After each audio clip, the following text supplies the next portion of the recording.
नमस्ते। चलिए आज बात करते हैं एक बहुत ही खूबसूरत कहानी की। संवादहीन। इसका मतलब होता है बिना किसी बातचीत के। ये कहानी प्यार, अकेलेपन और आज़ादी पर ना एक बहुत ही गहरा सवाल उठाती है। तो चलिए इस कहानी की दुनिया में चलते हैं। कहानी की शुरुआत ही एक बड़े सवाल से होती है। क्या प्यार का मतलब किसी को कैद कर लेना है? ये जो पिंजरे में बंद पंछी है ना, ये हमें कहानी के सबसे बड़े कन्फ्लिक्ट के बारे में सोचने पर मजबूर कर देता है। तो कहानी के पहले हिस्से में हम मिलते हैं दो किरदारों से, ताई और उनका तोता मिट्ठू। और इनका रिश्ता ना बहुत ही खास है। एक ऐसा अटूट बंधन जो इनकी जिंदगी का सेंटर पॉइंट है। जरा सोचिए, एक बड़ा सा घर जो अब खंडहर जैसा है, और उसमें ताई बिल्कुल अकेली रहती थी। उनका परिवार गांव से शहर चला गया था, और अब उनकी जिंदगी में ना एक खालीपन सा था, एक गहरा अकेलापन। तो इस अकेलेपन को भरने के लिए कौन था? बस एक तोता, मिट्ठू। सच पूछो तो ताई की पूरी दुनिया ही मिट्ठू के आसपास घूमती थी। वही था जो उनकी खामोशी को अपनी आवाज से भरता था। और हर सुबह की शुरुआत होती थी मिट्ठू की इसी आवाज से, सीता राम राम, मिट्ठू राम राम। ये सिर्फ एक तोते की रट नहीं थी, ये उस घर की धड़कन थी, ताई के लिए जिंदगी का संगीत थी। तो देखिए, रिश्ता कितना गहरा था।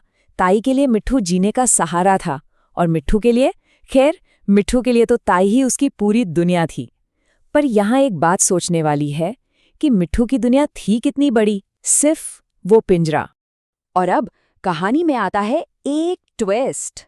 एक ऐसे इंसान की एंट्री होती है जिसकी सोच ताई से बिल्कुल अलग थी, और जो उनके इस रिश्ते को एक नई नजर से देखने वाला था। ताई के पड़ोस में रहने आए एक नए किराएदार। नाम था जगन मास्टर। और बस यहीं से सब कुछ बदलने वाला था। अब ये जो जगन मास्टर थे ना, उनका मानना बहुत सीधा साधा था कि दुनिया में हर जीव को आज़ाद रहने का हक है। और उनकी ये सोच ताई के प्यार जताने के तरीके से, यानी उस पिंजरे से, बिल्कुल भी मेल नहीं खाती थी। तो जब भी जगन मास्टर मिट्ठू को पिंजरे में देखते, उन्हें अच्छा नहीं लगता था। उनका मानना था कि आज़ादी तो हर किसी का जन्मसिद्ध अधिकार है ना, कोई तोहफा थोड़ी है। तो उन्होंने ठान लिया कि वो मिट्ठू को उसकी असली दुनिया से मिलाएंगे। लेकिन उन्होंने ये काम बड़ी समझदारी से किया, जल्दबाजी बिल्कुल नहीं। वो धीरे धीरे पिंजरे को जमीन पर रखते, दरवाजा खोल देते और बाहर कुछ दाना बिखेर देते, और फिर दूर से बस देखते रहते ताकि मिट्ठू खुद अपनी मर्जी से बाहर आए, बिना किसी डर के। और बस यहीं से कहानी का सबसे जरूरी हिस्सा शुरू होता है, जहां प्यार और आज़ादी आमने सामने आ जाते हैं, और हमें आज़ादी का असली मतलब समझ आता है। और जानते हैं क्या हुआ? जगन मास्टर की कोशिशें काम आने लगी। रोज थोड़ा थोड़ा करके मिट्ठू पिंजरे से बाहर आने लगा, आंगन में घूमने लगा, डरते डरते ही सही, पर अपनी नई दुनिया को एक्सप्लोर करने की कोशिश कर रहा था। यहाँ पर हम मिट्ठू की दो अलग अलग दुनियाएं देख सकते हैं।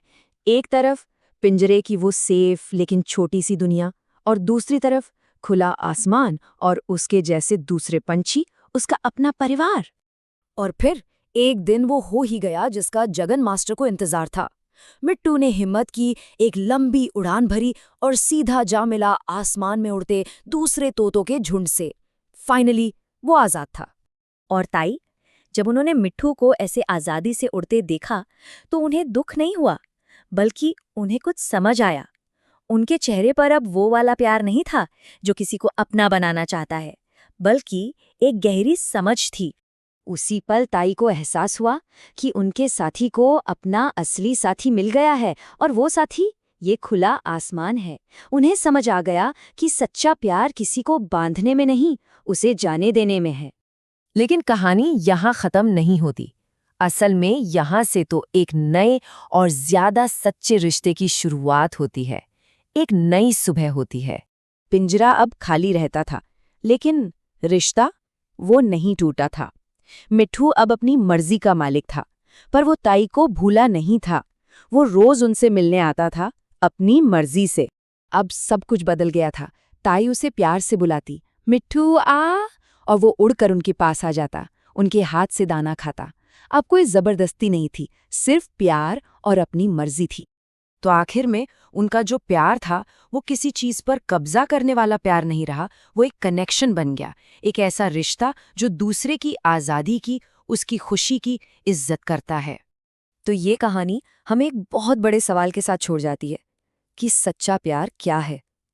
जिसे हम प्यार करते हैं उसे अपने पास बांध कर रखना या उसे आज़ाद कर देना ताकि वो अपनी खुशी ढूंढ सके। इस पर सोचिएगा ज़रूर।